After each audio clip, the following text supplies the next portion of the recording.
nutrition. But yeah, The last thing we want is for him to come to implement. well, yeah,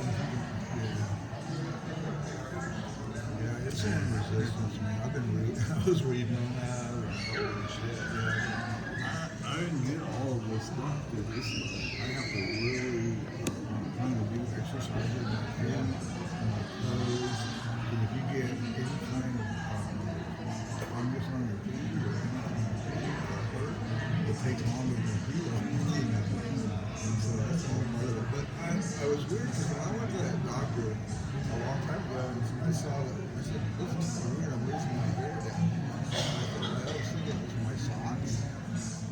And I was reading later, not too long ago, it's like it's because of being diabetic. You know, it's not getting the blood flow and circulation and shit down